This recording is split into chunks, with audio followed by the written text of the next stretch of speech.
The sky split like cloth. A bright wound opened over the dusty moon. Heat rolled across the valley. A burning shape fell, roaring like thunder that would not stop. Ayan stood outside the outpost garage with oil on his hands. He was a human mechanic. He liked quiet nights. He liked calm machines. This night was not calm. He shaded his eyes and watched the fire fall behind the black ridge. A beacon lit up on the garage wall. Distress signal blinked in red. The outpost AI spoke in a flat voice. Unidentified crash. Probable biohazard. Patrol en route. He grabbed his field kit. He did not think long. He ran, sand hissed under his boots. Thin wind blew grit against his face shield. He crossed a dry creek bed, then climbed the ridge. The smell came first, hot metal, burned resin, and something like lightning. The crash site lay in a shallow bowl. A pod had torn a bright path through the dust. It sat half buried, still smoking. A clear canopy was cracked. Dim lights blinked inside like tired eyes. Ayan slid down the slope. "Hello?" he called. His voice sounded small in the open dark. The canopy popped with a weak hiss. A girl's face appeared. She was not human. Her skin had a faint blue glow. Her hair floated slow and light as if water touched it. She looked young, but her eyes were old and sharp. "Don't move fast," she said. Her accent turned the words into soft bells. "He is afraid." Ayan stopped. "Who?" She pointed inside the pod. A low sound answered. It was not a growl. It was heat turned into a word. The sound pressed on his chest. He felt it inside his ribs. The girl pushed the canopy open. "I am Lyra," she said, "handler of the star thread." The pod cracked on entry. The egg woke too soon. Egg? Ayan looked. A round shape sat in a cradle. It was not like a bird egg. It was a living light, silver and blue, thin lines racing under a clear skin. The shell opened in slow petals. Breath steamed out, hot and bright. A small head rose from the light. Silver scales, soft at first, eyes like molten glass. The little creature blinked at the new world. It took a thin breath. Sparks fell from its nose and died in the dust. Ayan forgot the heat. He forgot the warning lights. He only stared. "Is that a star dragon?" Lyra said. Her voice shook. Newborn, frightened. He will flare if he smells fear and metal. "Keep your tools low. Keep your hands open." Ayan placed his kit on the ground. He showed his empty palms. "Okay, no fast moves." The baby dragon tilted his head. He made a soft chirp. Then a sudden puff of fire licked the air over the pod. The heat was strong, but it was not wild. It was warning, not war. The outpost AI spoke in Ayan's earpiece. "Protocol triggered. Unknown class hazard. Extermination order in 24 hours if safe bond is not verified." Lyra heard the same message on her wristcom. She closed her eyes. "Your people will burn the valley." "They will if command thinks it is dangerous," Ayan said. He looked at the small dragon. "Can we prove it is not?" "We must bond," Lyra said. "But my pulse is broken from the crash. He will not match me. He will burn me if I try." The dragon shifted, small wings tucked tight. He watched Ayan. He tasted the air with a forked tongue that glowed at the tip. "What does he need?" Ayan asked. "Heat without lies," Lyra said. "Steady rhythm. A gift offered free." "Those are the first steps." Ayan pulled off his glove. The air bit his skin. He held his hands open. "I can try steady. Move like stone moves," Lyra said. Slow. Simple. No sharp lines. He took one soft step. Another. He bent his knee, kept his head low, his eyes down and to the side. He did not stare at the dragon. He looked near the dragon. He breathed in a slow count inside his head. 1, 2, 3, 4. 1, 2, 3, 4. The dragon's pupils widened. A faint glow passed over its scales like starlight sliding along water. It sniffed again. The heat in the air pulled back a little as if the world exhaled. Ayan kneeled on the dust. He placed a small canteen on the ground. He did not push it forward. He did not call. He only set it there where the dragon could see it. Then he moved his hand away, open, empty. Lyra watched with tight hands. "Water is a good gift." "Warm it?" Ayan nodded. He took a small heat pack from his kit. He cracked it, then rested it under the canteen for a few seconds. He did it slow with clear hands. No sudden flicks. He set the canteen down again and backed his fingers away. He hummed a low, easy sound. Not a song. Just breath made into a line. He kept the same beat. 1, 2, 1, 2. The hum was simple and calm. The sound seemed to paint the air with soft edges. The dragon tipped its head. It tapped its tail once in the dust, then again. It made a small echo sound in its throat, matching the beat with a tiny chirr. Ayan smiled, but kept his face gentle. Good, that's good. The dragon inched closer. It stretched its neck and sniffed the mouth of the canteen. Steam rose. The little tongue flicked. It took a sip, then another. When it swallowed, the scales along its jaw flashed quick threads of light. Lyra let out a breath she had kept too long. Heat hears truth, she whispered. Your heat is calm. I'm trying, Ayan said. He listened to his own chest. He made his breathing smooth. He matched the hum to his pulse so the rhythm would not break. The dragon walked in a circle around him. It kept a careful distance. It tasted the air.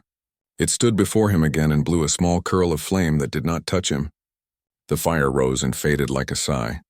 A shadow moved on the ridge line. Ayan did not look up at once. He kept his body language soft. He let his eyes shift a little. On the high ground, he saw a human patrol scout in light armor. The scout had a shock rifle raised and ready. The muzzle pointed at the dragon. The red dot of a targeting laser trembled over the silver scales. Lyra saw it too. Her fingers tightened. Do not move fast, she warned. He will flare. Ayan kept the hum. 1, 2, 1, 2. The sound sat in the air like a small campfire in winter. He spoke in a low voice, careful and even. Easy, we are safe. No one will harm you. The dragon's eyes went from Ayan to the ridge and back. The glow along its neck rose. A faint heat shimmer built around its head like a halo made of summer air. Fire gathered at the edges of its small teeth. The scout's visor flashed status. The rifle charge peaked. The red dot steadied. Dust swirled in the beam of the scout's shoulder lamp and drew a thin line from man to beast. Don't, Ayan said to the ridge, still calm, still low. Stand down. He is just born. The scout did not answer. The rifle hummed as it reached full power. The dragon opened its mouth wider. Heat rolled over the pod like a wave. The canteen steamed. The air rippled between Ayan and the scout, a narrow river of light. Ayan dropped his gaze, showed his empty hands again, and leaned forward just a little, like a bow. Look at me, he said to the dragon. Not at the gun. Breathe with me, in, out. He drew a long breath. He let it go. He did it again. His heartbeat steadied. His hum stayed true. The dragon's chest rose. It tried to mirror him. The fire in its throat eased a small step. Then another. It flicked its tongue, confused, torn between fear and the soft beat. On the ridge, the scout's finger tightened on the trigger. Lyra whispered, Ayan. The rifle clicked from safe to live. The dragon's eyes flared, liquid bright. Everything held still for one hard second. And then the valley filled with light. Dust hung in the light like smoke from a slow fire. The scout on the ridge kept the red dot on the dragon's neck. The rifle hummed, hungry. Ayan did not look at the gun. He kept his eyes soft and low. He kept the hum steady. 1, 2, 1, 2. Lyra did not move. Her hands were tight at her sides. She spoke like a stream in the dark. Remember the 3 rules, she whispered. Heat hears truth. Rhythm builds trust. Trade a gift. The baby dragon stared at Ayan. Heat shimmered around its teeth. It felt the fear in the air. It tasted the metal in the gun. It tasted the fear inside the man on the ridge. It did not like that taste. Ayan spoke in a calm voice, simple words. You are safe with me. He put both hands on the dust, palms open. Look, no threat. The scout took a half step. The laser spot crawled up to the dragon's eye. Ayan's hum shifted. Still slow, but now it had a shape. Tap, tap. Pause. Tap. He used his tongue against his teeth, a soft click, then a breath. He made a small pattern the dragon could follow. He placed his toolkit lid in the dust and tapped it with one finger. Metal rang, low and warm. The dragon's head turned. It watched his finger. Tap, tap. Pause. Tap.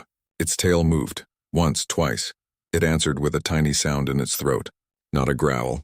A note, curious? Rhythm, Lyra breathed. Good, keep it. Ayan nodded but did not look away from the dragon. He took the heat pack from under the canteen and pressed it to the side, warming the metal lid under his tapping hand. The tone deepened, rich and round like a drum under snow. He kept the beat. He made it a path. The rifle on the ridge clicked louder. The scout steadied his stance. Ayan spoke to Lyra without turning. Rule 1. Heat hears truth. How do I show truth fast? Lyra swallowed. Speak of a pain. Speak of a promise. Do not hide your breath. Do not hide your pulse. Ayan let out a slow, plain sentence. I lost my sister to a fire. He did not dress it with more words. He let the heat of the memory lift from his skin, clean and bare. His chest rose and fell. No tricks. No rush. The dragon sniffed, then leaned closer. It tasted that heat and the quiet hurt in it. The glow on its scales dimmed a little. The fire inside its mouth sank back like the tide. Ayan kept the beat steady. Tap, tap. Pause. Tap. I will not let you burn, he said. Not them. Not you. The dragon blinked slow. Its pupils softened. It set one silver claw on the warm lid near Ayan's finger. The metal sang under 2 beats now. Man and dragon. On the ridge, the scout's visor flashed a message. Engage of threat. The red dot jumped from eye to chest. The finger on the trigger bent. Ayan reached for the canteen. Slow. Clear. He opened it with both hands so the dragon saw every movement. Steam rose. Gift, he said. Free. The dragon lowered its head. It drank. Heat lifted off its scales like thin fog. The sound of the rifle was close in Ayan's ears now. A high whine that cut through the hum like a knife through paper. Stand down, Ayan called to the ridge, still calm. He is drinking. The scout's mouth moved, but the wind ate the words. The rifle hummed higher. Then the sound broke. A shot cracked the night. The bolt did not hit the dragon. Ayan had already moved, still slow in shape but quick in plan.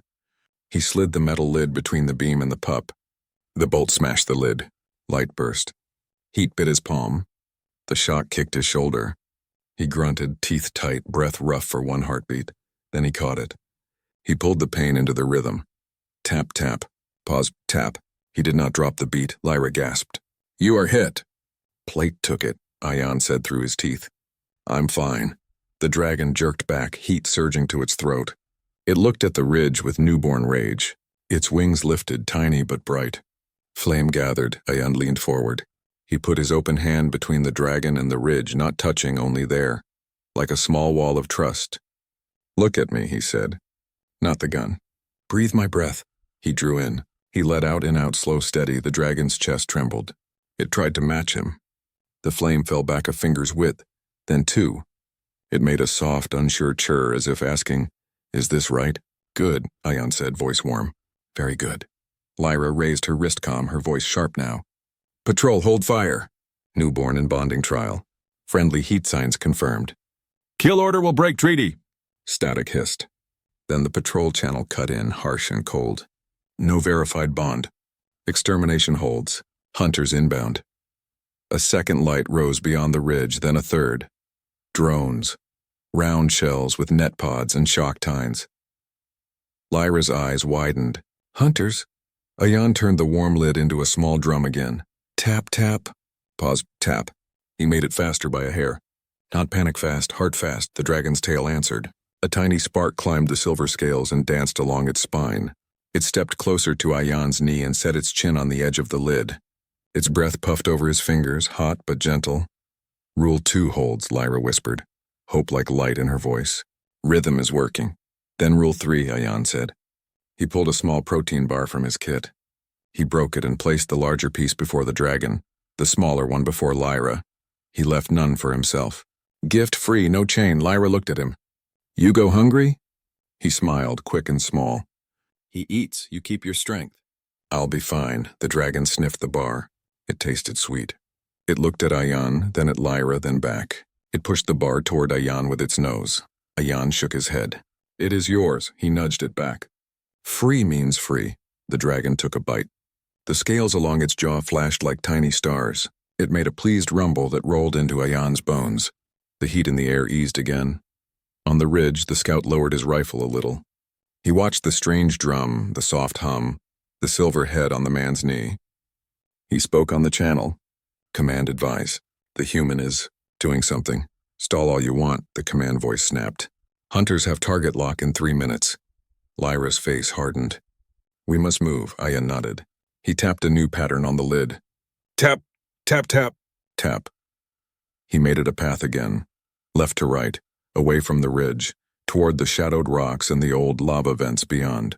He kept his body language broad and plain so the dragon could read the direction. The dragon stood. It followed the beat, small feet careful, head low, one wing half open for balance. It looked back at the pod as if to say goodbye to the broken shell that had been its whole world. Then it looked at Ayan and took another step. Lyra moved with them, soft and slow. The three figures crossed the bowl: man, alien girl, star dragon pup. The hum and the tapping were the only music. Above, the drones fanned out.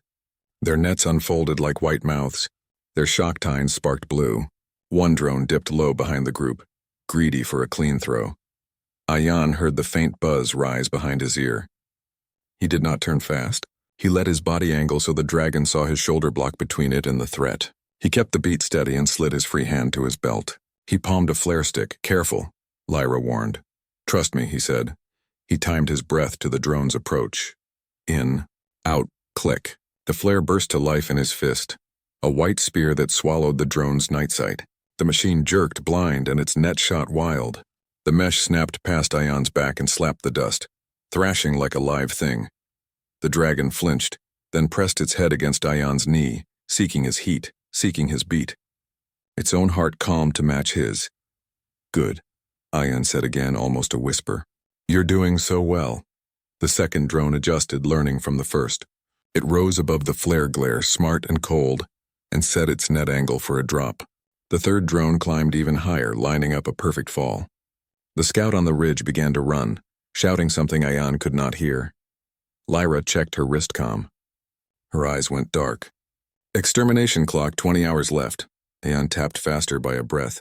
The dragon matched him without fear now, as if the beat had become a rope between them. The vents lay ahead, small black mouths in the ground. Heat rose from them in waves that bent the air like a mirage. Through the vents, Ayan said. Their sensors will shake in the heat. Are you sure? Lyra asked. No, he said. But we move anyway. They reached the first vent. A breath of the planet rose around them, hot and steady. The drones wobbled a little as their readouts danced. The second drone fired. Its net bloomed white, and the world became roaring light again as the mesh dropped toward the three of them, wide as a falling sky. The net fell like a white sky. It hissed with static. It wanted to close on all three. Ayan did not shout. He did not grab. He kept the beat in his chest. Tap, tap. Pause, tap. He shifted his weight one step to the left, guiding, not pushing. With me, he said low and calm. The baby dragon looked up. Fear flashed along its scales. Heat lifted in a bright breath. It wanted to burn. It wanted to run. It looked at Ayan's hands instead. Open palms. Slow shape. A steady hum. It chose the hum. They moved as one. The net slammed where they had been. It hit the rim of a lava vent and sagged. The hot breath from the earth rose through the mesh and warped the lines. Shock nodes popped like dry seeds. Blue sparks crawled and died. Lyra slid beside them, eyes sharp. Left vent. More heat. They went vent to vent, stepping on black rock, feeling the planet breathe under their boots. The drones corrected fast. Two climbed to reset angles. One came low and mean. Net pod reloaded, shock tines crackling. Ayan kept the rhythm for the dragon's heart. At the same time, he counted wind, counted distance, counted pain in his palm where the rifle bolt had kissed the plate. He tucked that pain into the beat so it would not spill. Hunters in range, Lyra warned. 2 minutes. Then we buy 2 minutes, Ayan said. The low drone dropped. The net spat like a white tongue. Ayan snapped his last flare at the vent mouth. The flare burned white hot. The vent drank it and spat it as a ghost. A column of moving heat. The net touched that shimmer and curled. Lines shrank. Knots twisted. The mesh fell ruined, smoking like snow on a stove. The drone backed up smart now. It learned. It switched to tines only. A storm of blue needles. Wind roared. They all looked east. The horizon turned into a wall. A sand squall marched toward them, wide and tall, teeth of dust open. The first edge hit the ridge and swallowed the scout in moving brown. Lyra's wristcom chimed. Visibility drop. Patrol blind in 7 minutes. A breath, then. Extermination clock, 19 hours, 51 minutes. Ayan watched the drone's shadow shiver in the new wind. The squall would hide them. The squall would also kill them if they lost each other. He crouched to the dragon's eyes. He kept his voice simple. Storm is noise. We keep the beat. We stay close. We do not break. The dragon trembled. It felt the storm's fear. It tasted metal and panic in the air. It looked at Ayan's chest. In, out, in, out. It matched him. The glow along its neck cooled. Rule 1, Ayan said softly. Heat hears truth. He touched his chest just once. I am afraid. I do not hide it. I stay anyway. The dragon blinked slow. It took that truth and folded it into its small body like a warm stone. The squall hit them full. The world became sand and thunder. Wind clawed at clothes and scales. Dust got into teeth and ears and the space behind eyes. Shapes turned to ghosts. The drones became pale moons with blue sparks. Ayan pulled a coil of soft line from his kit. Fabric, not metal. He looped it around his wrist and around Lyra's waist. He offered the free loop to the dragon's foreleg. He did not tie it. He held the loop open. Free, he said, but close. The dragon slid its leg through the loop and kept it there by choice. Its tail touched Ayan's boot. It hummed a tiny answer to his hum. Their two small songs met and held each other up. A shock tine hissed past Ayan's ear and bit the sand. Static snapped his hair. Another hissed low. It kissed the dragon's scales and jumped away with a crack.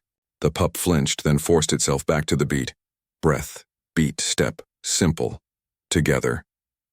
Lyra raised her arm. She fired a flare into the squall.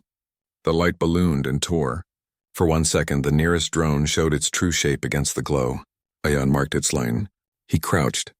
He picked up a flat stone, sun-baked and hard. He weighed it in his palm. He waited for the wind to tug in just the right way.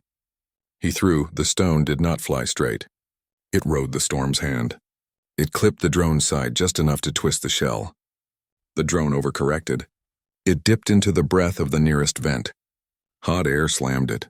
Its tines flared and died. It wobbled away like a hurt wasp.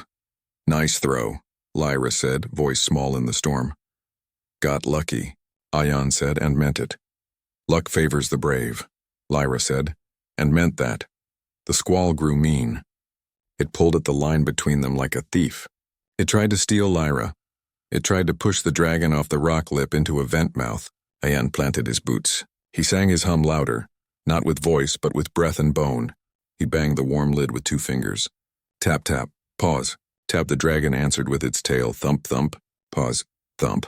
Its head pressed to Ayan's knee, seeking the center. A blue flash split the brown. Shock tines slammed into the black rock and arms reach away. The smell of burned stone rolled over them. Ayan turned his body just enough to hide the dragon from that line. He made his shoulders big. He cut the wind with his back. Shock kissed his spine. It stung like a nest of hot ants. He did not break the beat. Lyra saw him stiffen.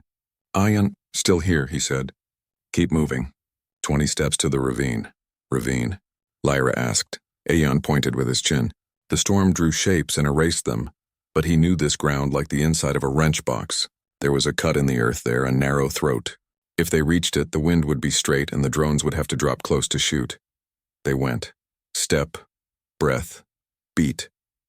The dragon was small but fierce. It climbed where Ayan climbed.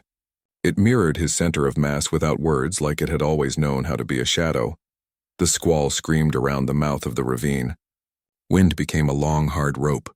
Sand became snakes that slid past fast. They squeezed into the cut. Rock rose around them like the walls of a broken ship. The world narrowed. Sound changed.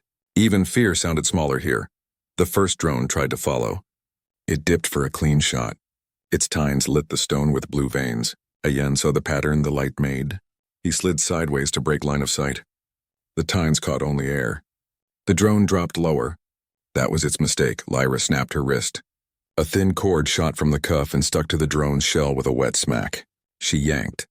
The drone slammed rock. Its shell cracked. It spun dizzy and died. Ayan looked at her. Handler tricks? She gave a small, tight smile. Old field step. The second drone hung back, cautious.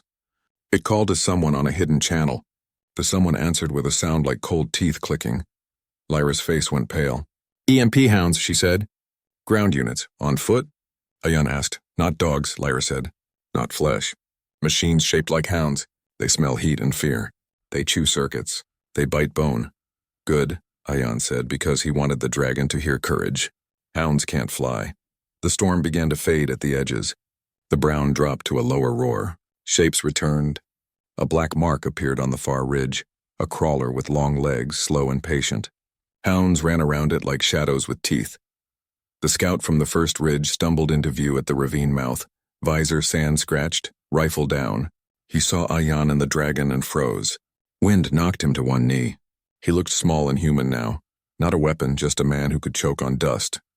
The dragon hissed, a thin sound. It remembered the red dot on its scales. It remembered pain that almost came. Ayan put a hand out, palm up, between dragon and scout.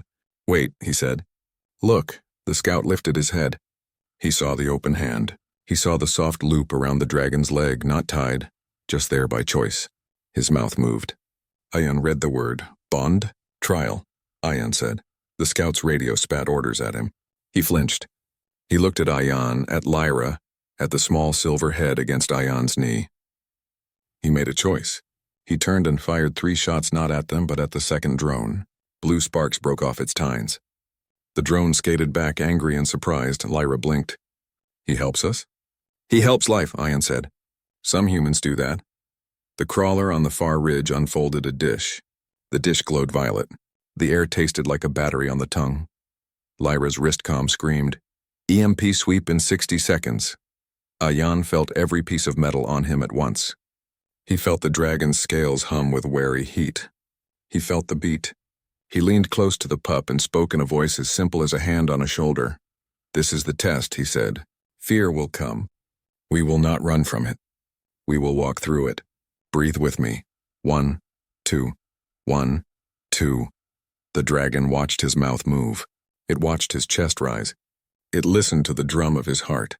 It laid its head into his palm. Its heat did not scorch his skin. It warmed him like a fire in winter. The EMP dish rose to full bloom. The violet grew white at the edges. The hounds crouched like coiled springs. The second drone found its lane and began to drop for a perfect strike.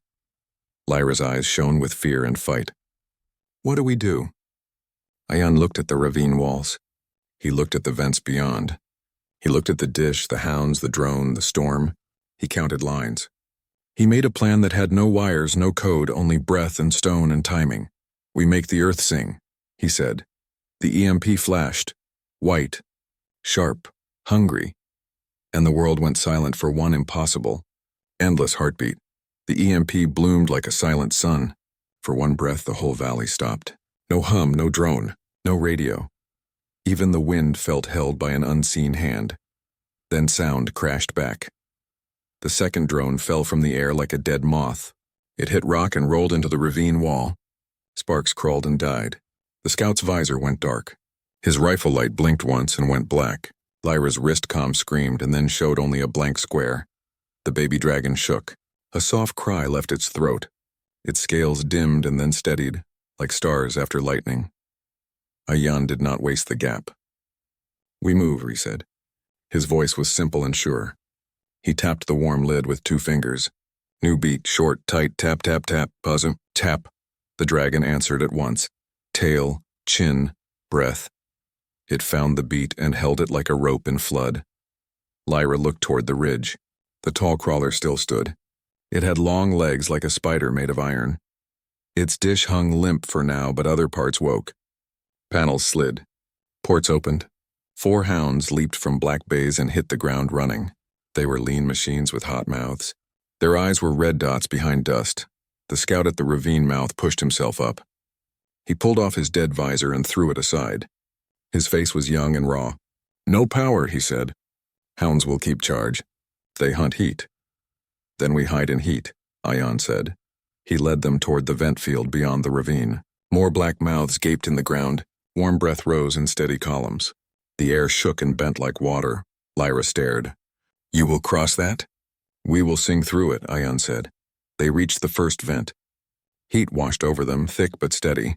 Ayan touched the rock rim. It hummed. He put the lid down and tapped. The sound changed here. It became deeper, almost a voice. He spread his fingers and tapped a simple code the dragon knew now. Tap, tap, tap. Pause. Tap. The rock answered with a slow oom. The dragon lifted its head. It felt the sound in its bones. It made a small note back. The note met the rock tone and made a thin path of safe rhythm through the shifting heat. It was not magic. It was timing. It was breath and step and the way bodies learn each other. They wove from vent to vent. Where the air folded wrong, Ion slowed the beat. Where the ground thinned, Lyra pointed and they stepped light. The scout followed, cautious, eyes wide. He kept his hands away from the pup and his fear low in his breath. Behind them, the hounds hit the ravine. Their pads were metal. Their ribs burned with small red lamps. They did not need eyes. They tasted the world with thin fans in their noses, heat, fear, fast heartbeats. That was their map. One hound found the trail. It bounded onto a rock, then another. Sand sprayed. Its jaw opened too wide. Blue light bled from between sharp teeth. Ion heard the pads. He knew that kind of rhythm too. Hounds are close, he said. Lyra nodded. We can confuse them if the heat is loud. Ion pointed to a row of vents that breathed in a rough pattern. There. The earth already sings. He crouched, lifted flat shards of old glass rock, the kind that forms when lightning kisses sand, and propped them on stones at odd angles over the vents. Hot breath slid under the shards and made them hum. Each shard became a small voice. Together they made a choir of shaky tones. The air shimmered like a mirage made of music. The first hound leapt into the field and stumbled. Its fans went wild. The tones bent. Heat readings spun. The machine barked a broken metallic cough. Ion changed his tap to match the loudest vent. Tap, tap, tap, tap. The dragon followed. Its little body became a moving note inside the noise, correctly placed. It did not vanish. It simply became part of the song. The second hound tried to flank. Lyra flicked her wrist. A thin cord snapped around a shard and pulled it flat. The tone shifted. The hound jumped the wrong way and landed on a vent rim. Hot breath slammed its belly. Its red lamps flared and then dimmed to ash. The scout stared at Ion. You tuned the ground. Just listened, Ion said. He did not smile. There was no time. A long shadow fell over them. The crawler stepped closer on slow legs. Its ports opened wider. A heavy tube slid out and locked with a thud. Lyra's eyes narrowed. Net cannon. Bigger than the drones, Ion scanned the field. The vents gave them noise and cover, but the cannon did not need sight. It needed a guess and a square of sky. It would swallow the three of them and the pup at once. He pointed to a low ridge of dark glass a few paces ahead. There, he said. Down. They slid behind the ridge. Heat washed over their backs. The dragon pressed close. Its chest rose with Ion's, in, out, in, out. It did not shake now. It watched Ion's hands. A low voice came from the crawler. It was human. It was a woman's voice, cool as shade. Return the specimen, she said over a loudspeaker. You are trespassing on protected research property. This is a corporate claim. Verification of bond is not recognized. Lyra clenched her jaw. They void treaty words when money speaks. Ion peered around the glass edge. He saw the cannon's mouth. He saw the angle. He saw wind. He saw heat pillars dancing. He saw the hounds circling, confused but learning. He spoke softly to the scout. Name? The man hesitated. Kellen, Ion said. You can still walk away. Kellen looked at the small silver head leaning against Ion's knee. He looked at Lyra's tired eyes. He looked at the crawler's legs and the big gun that did not care who stood under it. I walk the same ground you walk, he said.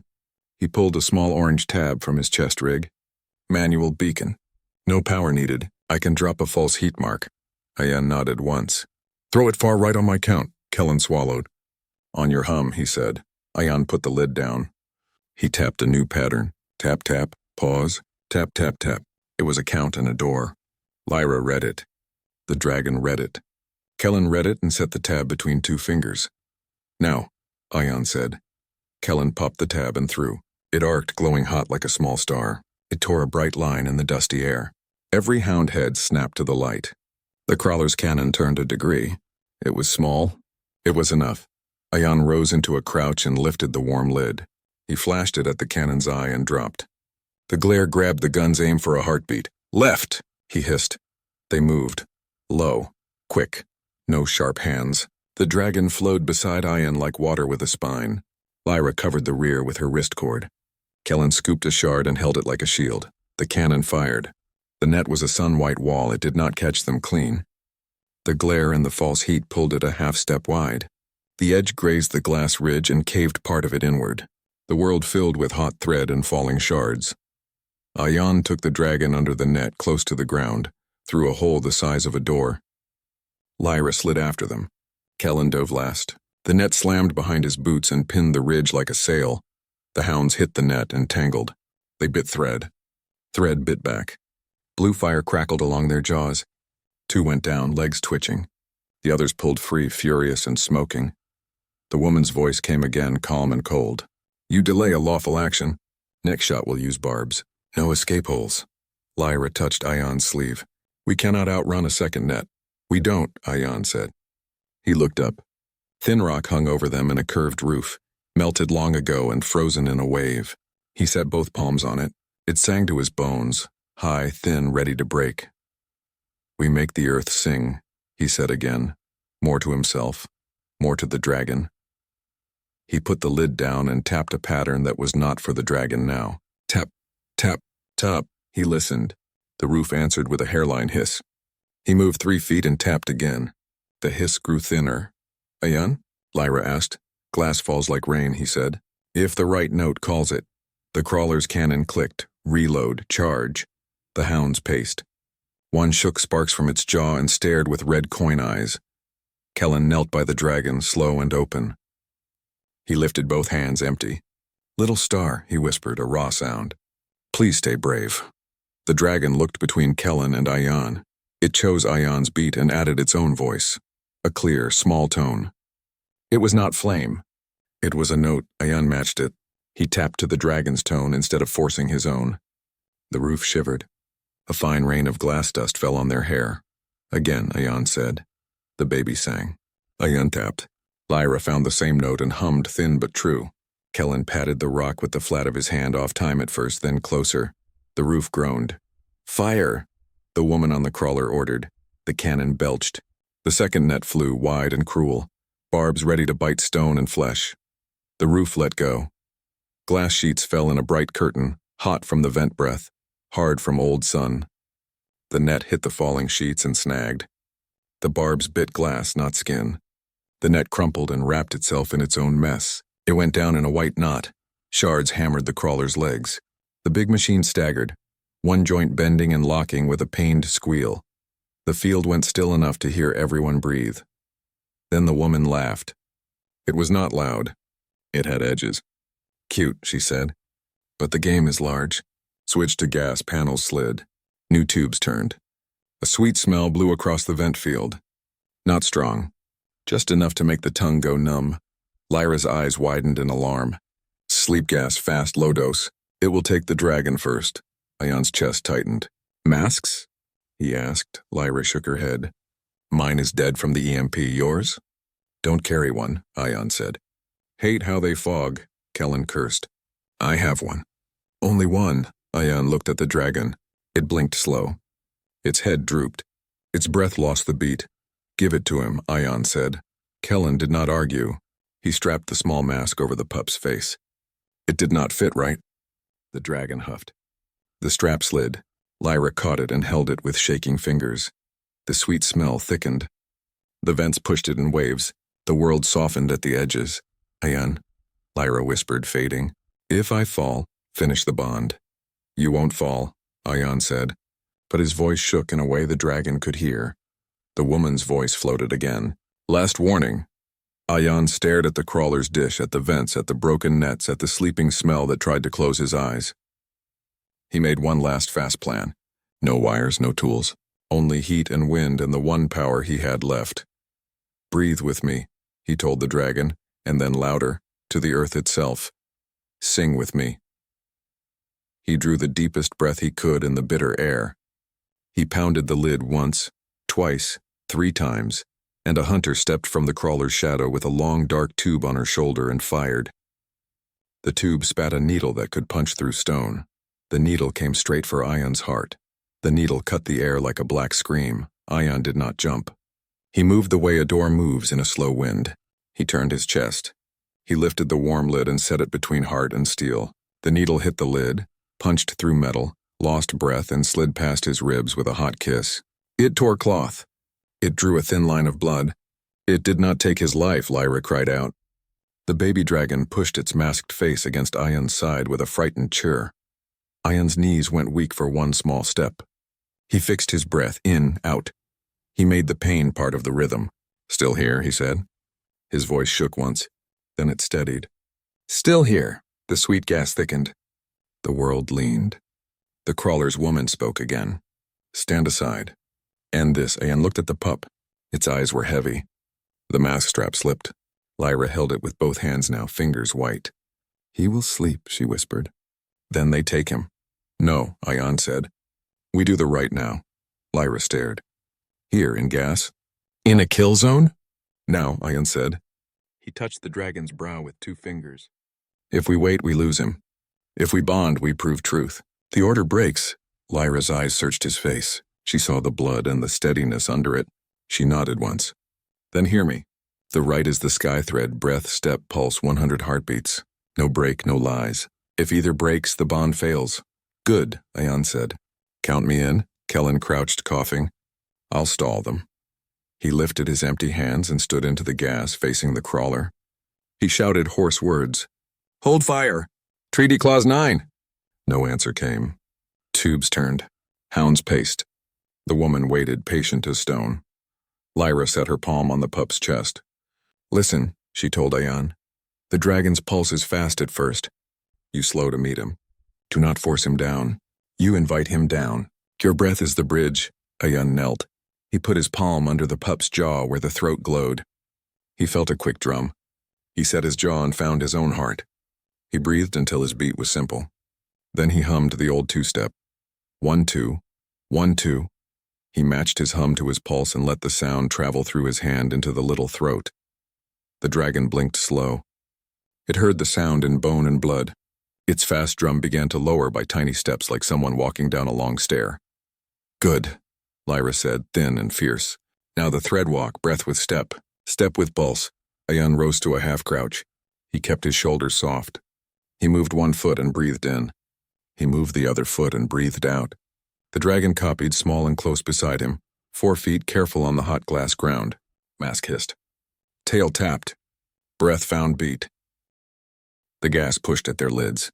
The world wanted to close, and did not let it. He spoke simple words to fill the space between beats. We walk, we do not stop. We count together. He began, steady and low. 1, 2, 3. Lyra held the strap, walking backward, eyes on both of them, voice a dry whisper. I mark the count. If either fails, I say fail. Kellen waved his arms and shouted at the crawler again. He made himself a loud flag in a slow storm. When a hound broke to flank, he threw a shard to ring on stone. The hound turned, chasing false sound for one more breath. Ayan and the pup crossed the vent edge where the ground flexed with hot breath. A blast of warmth shoved them off rhythm. The pup's foot slipped. Its pulse jumped. The count trembled. Ayan caught the beat with his body the way a good rider catches a spook. He widened his stance. He shifted his hips. He smoothed the breath like a hand smoothing a wrinkled cloth. Easy, he said. We bend. We do not break. The pup mirrored him. Their steps found each other again. Lyra's voice, dry with gas, marked the number. 22. The woman on the crawler watched in silence. She raised her hand. A rifleman in the shadow raised a new weapon, a long fork with a wire charge. Shock prong, Lyra rasped. If it bites him, his pulse will break. Then it does not bite, Ayan said. He could not fight. He could only walk and breathe and prove. He aimed their path between 2 vents that coughed heat at odd times. He read the coughs like page turns. He timed their steps to pass in the quiet between flames. The shock prong hunter came at an angle. Ayan did not look. He felt the heat shift in his right cheek. He shortened the next step by half. The hunter struck empty air and stumbled into a cough of vent heat. Sparks hopped up her arm. She cried out and fell back. Lyra's count was a dry ghost. 36, the gas pressed harder. Ayan's tongue went numb. His lungs complained. He made the complaint part of the song. Pain is noise, he told the pup. We sing louder. The pup answered with a thin note through the mask, brave and small. It leaned its head into Ayan's palm and matched his throat. 48, Lyra whispered. The crawler's dish began to glow again. Not EMP now. Something softer and meaner. The woman's voice floated through the haze. Adorable ceremony. My engineers recommend heat denial. The dish shifted. A cold wave rolled out like winter breath. It made the vents cough thin. It stole the fat of the air. Lyra swayed. She is starving the heat. Ayan felt the change. The warm path went narrow. The beat got thin. His heart wanted to speed to chase warmth. He would not let it. He sank deeper into his breath even when his body begged to hurry. "Stay with me," he told the pup. "We are the fire." The pup's scales dimmed and then brightened from inside. It pulled heat up from some small stove in its chest. It shared a little with Ayan's palm. The warmth flowed like a thread. That was the first sign of trust that was more than copy. That was a gift. 59, Lyra said, soft awe in the rasp. The nearest hound, half fried from nets, shook itself and found their line. It loped beside them, red lamps low, waiting for a break. Its jaws clicked. Ayan did not look. He changed the count without warning to test the bond. He dropped his voice to a whisper and doubled the beat. 1, 2, 3, 4, 1, 2, 3, 4. He shortened his steps. He made the air a tight drum. The pup stayed with him. It did not panic. It did not flare. It did not ask for permission.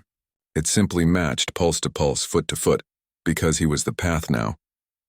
Lyra's tired eyes sparked. 71. Kellen staggered back toward them, gas-drunk, face white with grit. They will fire again, he coughed. Barbs, gas mix. He dropped to one knee and shoved something into Ayan's hand. A small old thing. A whistle, cracked and dull. Found it in the garage last month. No power. Ayan did not break straight. He lifted the whistle to his lips and blew. The sound was thin but pure. It stitched to his hum like a needle to thread. The pup perked. Its ears, small slits, more heat sense than ears, quivered. Its tail tapped the whistle's line. The world fuzzed less for a second. 84, Lyra breathed. The woman on the crawler tilted her head. Enough, the dish shifted again. A second cold wave crawled over the field. Frost laced the glass edge. Lyra's hands shook. The mask strap slipped. The pup's breath stuttered. The count almost tore. Ayan dropped the whistle. He put his bare palm on the pup's heart. With me, he said, not loud, but with all of him. He spoke to the tiny stove. Share more. I share mine. He meant it. He pushed his warmth toward that small fire by will alone, by memory of every winter he had stood under a thin roof and still lived. He thought of his sister laughing in snow. He thought of hands over a cup.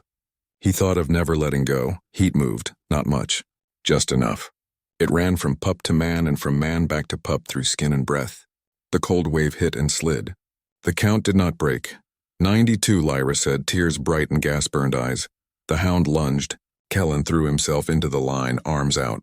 The hound hit him and skidded, teeth clacking. Kellen screamed, a sound like metal tearing. He kept his body between jaws and dragon. Go, he spat, blood in his mouth. Go. Ayan did not stop. He could not. He had only 8 heartbeats to prove a thing that would change a valley. He lowered his voice to a hush. 1, 2, 3. He and the pup moved like a single shadow through heat and cold and fear. The woman lifted a hand for one last kill. A rifle team stepped forward. 6 barrels leveled. The dish hummed. Hounds crouched, Lyra whispered. 99. Ayan looked into the pup's eyes. He did not speak. He let the last heartbeat be silent, pure and true. The pup leaned in and touched his brow to Ayan's brow. Lyra's voice cracked and then rang like clear glass. 100. The world shifted. It was not a light. It was not a sound. It was a feeling. A line drawn between 2 living hearts and pulled tight until it sang. The air around them trembled with a soft tone only bond-born bodies hear. The pup's scales flared starlight. A sign bloomed above their heads, a thin white thread like a path through night. Lyra fell to her knees, gas and joy breaking her at once. Verified, she whispered. Sky thread complete. The woman on the crawler lowered her hand a finger's width. She did not accept. She did not deny. She calculated. Ayan lifted his head, eyes bright, breath steady. He touched the mask strap, fixed it, and spoke to the valley. Bond proved. Cancel the order. No reply came from command yet. Distant radios were still dead or stubborn. The woman smiled a small cold smile. I do not recognize your proof, she said. Private claims override local rituals. Kellen coughed red into the dust. Monsters, he said, voice failing. Ian put both hands open to the crawler. You hurt him, you break law and witness, he said. We have a bond sign. Kill us now, and every court will see your shadow. The woman was quiet. The dish dimmed. Then her eyes slid to the sky as if listening to someone far away. Her mouth curved. New plan, she said softly. Take the alien girl. Force compliance, hounds turned. Rifles tracked. Tubes angled, Lyra tried to stand. The gas dragged her down. The pup hissed and moved to shield her. It was still small. It was very brave. The bond thread shone like a thin sword in mist. Ayan stepped in front of both of them. He lifted his empty hands. He breathed once. He counted once. He looked up past the crawler, past the ridge, past the brown sky, and saw the bomber nose push through the cloud, black and heavy. Engines hot enough to burn a mountain. Its targeting lights found the field. Its speaker cracked alive with command voice. Final pass in 2 minutes. Confirm status of bond. The woman on the crawler raised her chin. Status disputed, she said. Proceed. Ayan felt the pup's fear slam up the bond and into his bones. He set his hand on its neck. Calm flowed back down the thread like warm water. We fly, he said. Lyra blinked, gas-sick. He is too small. We fly low, Ayan said. We use their heat. We ride their wind. His eyes were clear now. His fear was not gone. It was shaped. It was useful. He turned to Kellen. Can you stand? Kellen spat blood and laughed once, broken and bright. Hate flying, he said, and got to his feet. The bomber's engines screamed. Ayan looked at the pup. With me, he said. The pup crouched. It stretched tiny wings. It looked at the sky that had thrown it down and decided to rise anyway. They had seconds. They had a bond. They had the wind of war. They ran. Engines screamed over the valley. The bomber cut a black line in the brown sky. Its hot breath rolled over the vent field like a second sun. Ayan stood between the crawler and the pup. Lyra knelt behind him, weak from gas but awake.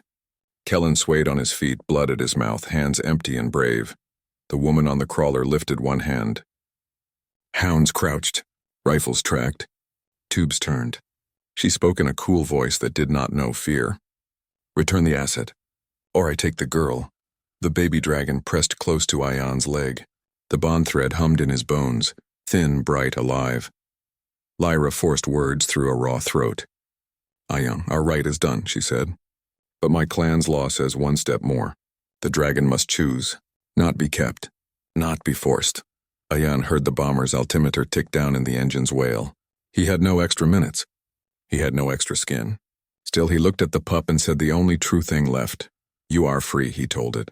He loosened the soft loop from its foreleg. He unclipped the mask and set it gently aside.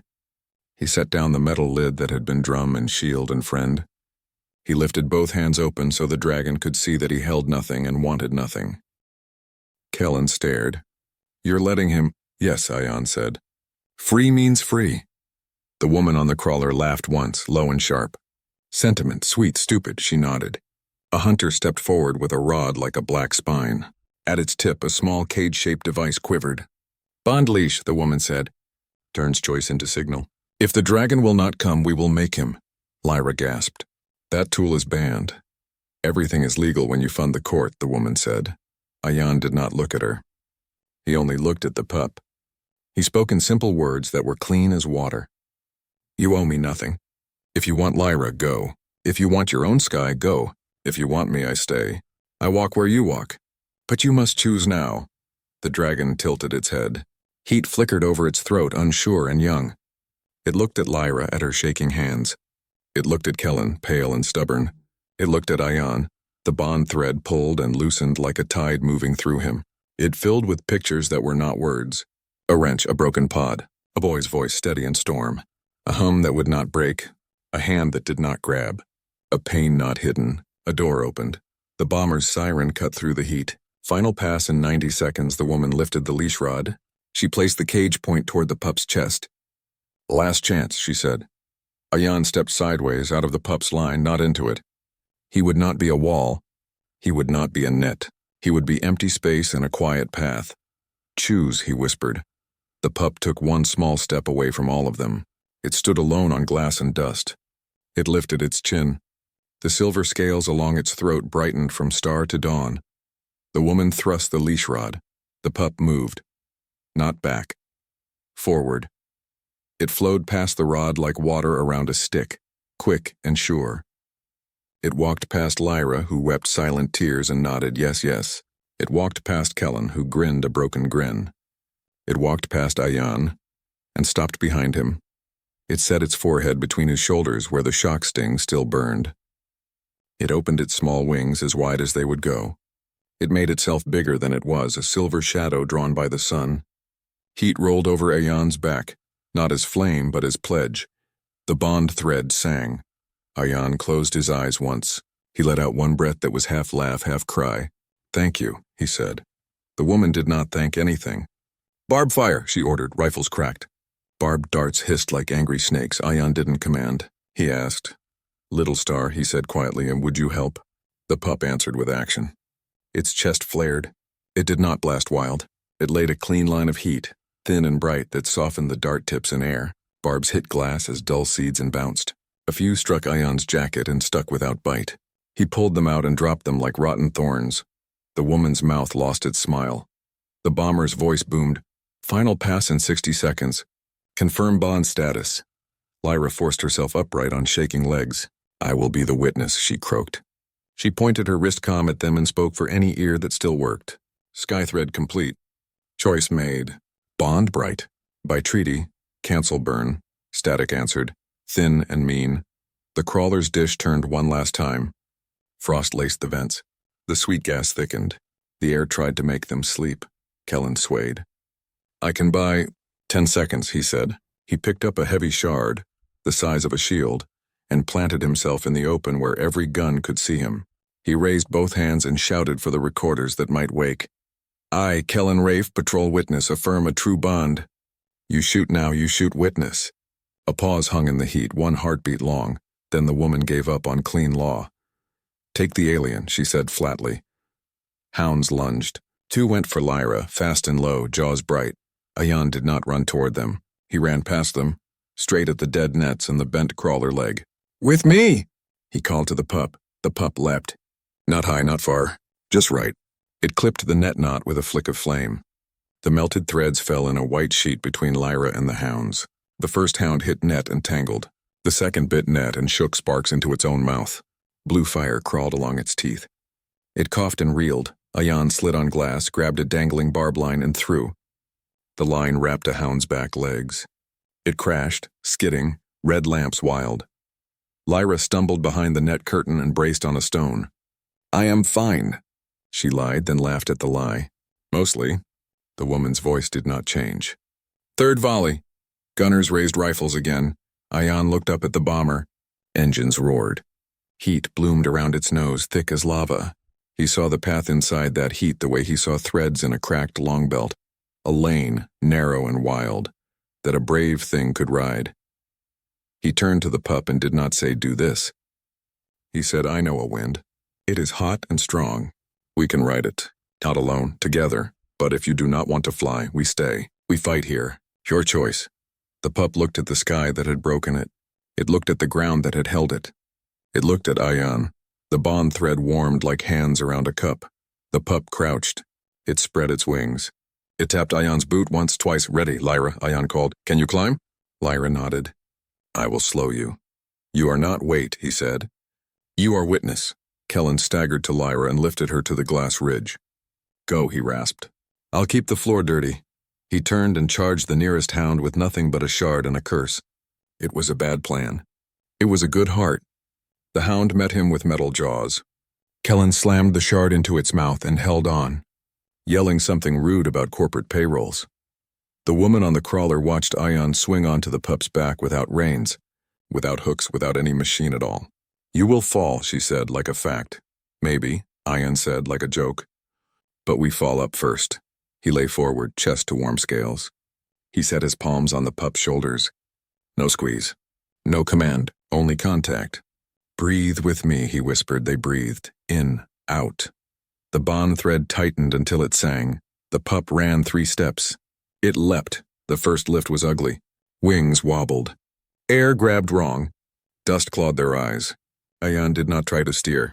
He tuned. He made his spine a hinge and his breath a bell. He gave a tiny shift left, a tiny roll right, a soft press with his ribs, a soft ease with his throat. The pup felt the signals in skin and bone and matched him like music. They passed the crawler at head height. A rifle cracked. A dart glanced off a scale and rang like a coin. The woman did not duck. "Cancel burn," Lyra rasped at the sky. "They have flight." No answer yet. The bomber opened its bay. Heat rolled down in a wide red river. Ayan felt the river's edge on his face. "Now," he told the pup, simple as a door. "Take their heat. Climb their wind." The pup tucked a wing, tilted, and caught the bomber's own hot wake like a hawk catching a mountain updraft. Air became a ladder. The little body shuddered, then rose as if pulled by a giant hand. Below, the woman finally frowned. "Shoot them down," she said. Hounds leapt. Nets flew. Shots burned holes in the air. Everything missed by a hand's width because choice is a strange kind of luck. They cleared the glass ridge. Lyra clung to the rock and watched with wet eyes. Kellen lost his shard, won a second, and kept a machine twice his weight from eating him by screaming poetry that would have gotten him fired in any quiet office. The bomber's pilot saw a human on a new bond rise into his kill lane. He spoke to command. "We have proof of life and control. Orders, static." Then a cold voice.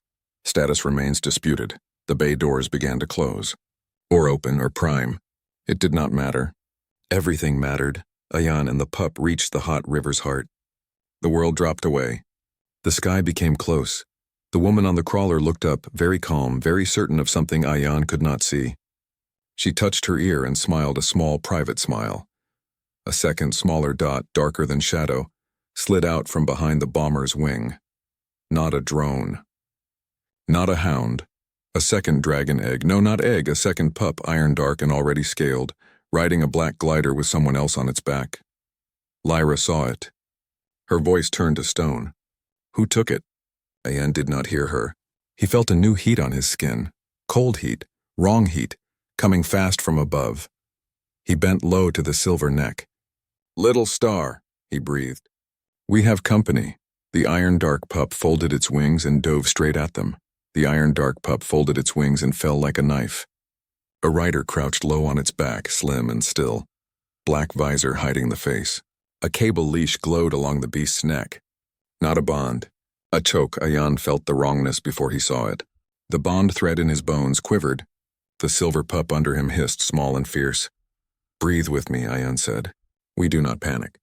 We do not break." They breathed. In. Out. The world slowed just enough. The dark rider flicked a wrist. The leash sparked. The iron pup screamed and spat a ragged lance of fire.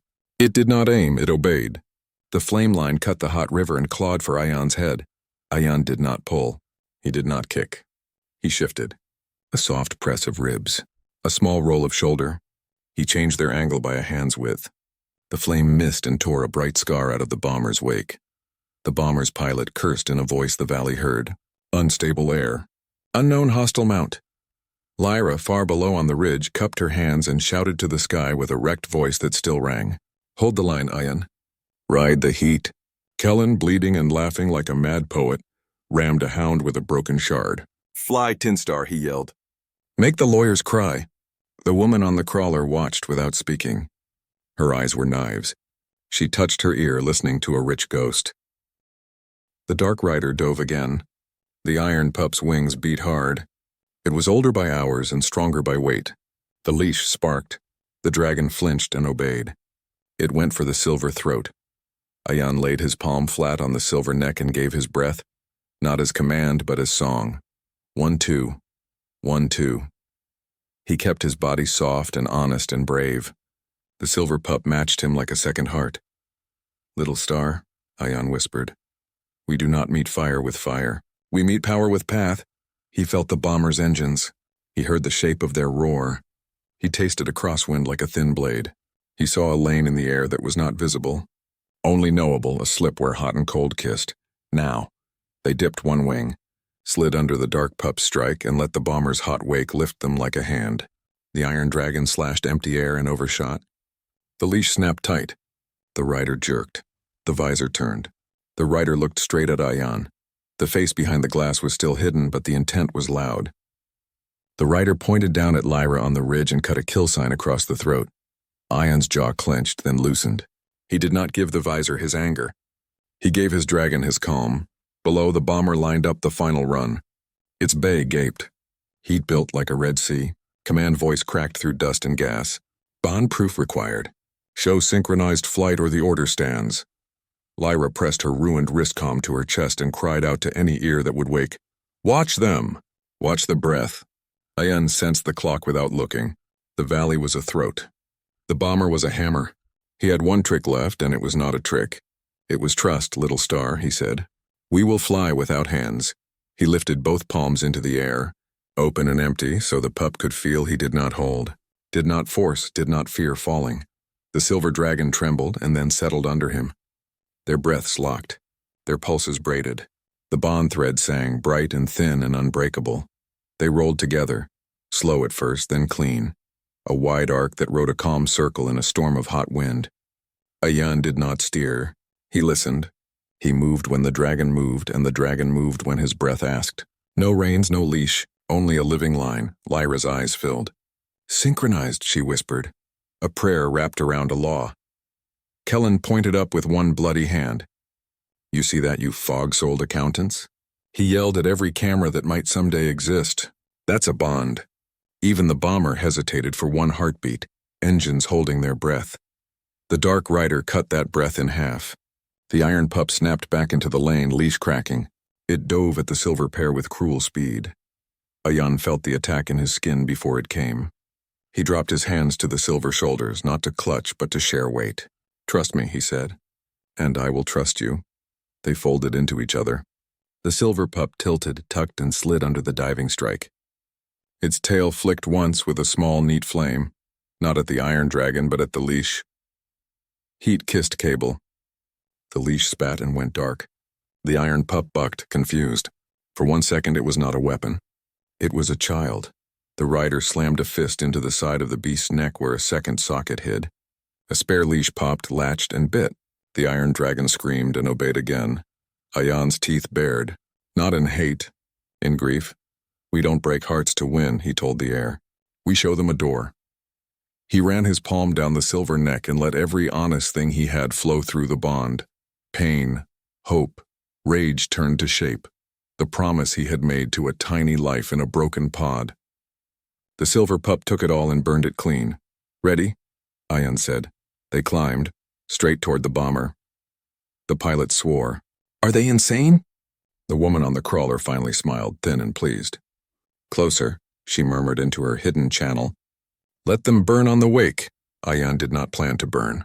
He planned to steal. They skimmed the edge of the Red Sea pouring from the bay doors. Heat tried to shred their wings. Ayan kept the breath count perfect. The silver pup shaped its flame tight and narrow and drank a strand of that red river, the way a blacksmith drinks air for the forge. They did not swallow fire. They made fire useful. The silver pup exhaled not a blast but a beam, thin and focused, along the bomber's own hot stream. The beam did not hurt the ship. It painted the air with a bright, straight line, the kind of line a second dragon could ride without choking. Follow, Ayan said loud enough for the iron pup to hear. Not me, the path. For a heartbeat, the iron dragon listened. It twitched its head to taste the clean line. The leash bit. The rider yanked. The line broke. Ayan's plan did not need the iron pup to obey. It needed the bomber to see. Command, the pilot shouted, sweat in his voice. The human mount is holding formation and shaping heat. This is controlled flight. Silence. Then a new voice, slow and careful. We see it. The woman on the crawler lifted her head. For the first time, a thread of doubt crossed her face. Hold them there, Ayan whispered to the dragon. Just long enough. They rose up the hot river, wrote their proof in the sky, and turned out into cooler air with a clean, slow roll that a child could understand. Man and dragon moved as one breath. Lyra sobbed once, bright with pride. Kellen leaned on a dead hound and laughed like he had won a bet with the moon. The command voice came back iron again. Extermination order canceled. Repeat, canceled. All units stand down. The bomber's bay door shut. The Red Sea died. The engines eased. The valley exhaled. The woman on the crawler did not. Her smile vanished. Her eyes hardened to stone. Adjust, she said softly to her shadow channel. We take the asset later. Kill the witness now. Guns swung toward Kellen. Ion saw it in the corner of his eye. He felt the flash of fear run down the bond and hit the silver heart. He turned that fear into movement. Down, he said. They dove, not like a knife, like a shield. They hit the air over the crawler like a bright hammer. Ion rolled them sideways so his weight and the dragon's weight became a wall between guns and man. Barbs cracked against scale and jacket. Pain bloomed in Ion's shoulder, clean and sharp. He kept the beat. He did not fall. Lyra found her feet. She used the last strength in her wrist to flick the cord one more time. It snapped around a gun barrel and wrenched it toward the sky. Kellen stumbled into the net wreck and dragged it with him, white threads scraping stone. He threw it like a fisherman's cast. It fell crooked but heavy over 2 rifles and a hound's head. Enough, the bomber pilot shouted from above, voice shaking with anger now that the order was clear. Ground unit, you are to disengage. The woman's eyes said she did not care. She lifted a small pistol with her own hand. Ion met her gaze at the last second of the last play. He did not beg. He did not threaten. He spoke a simple truth that would hurt her later. Everyone saw, he said. Her pistol wavered, just enough. Kellen tackled her from the side with a hoarse roar. The shot went into glass, not flesh. The pistol skittered under a bent leg of the crawler and vanished in shadows. Sirens changed tone. Patrol craft, small and fast, cut the sky like silver fish. Their lights flashed treaty colors. Their cameras were awake. Their laws were awake with them. The woman stepped back into her machine's shadow.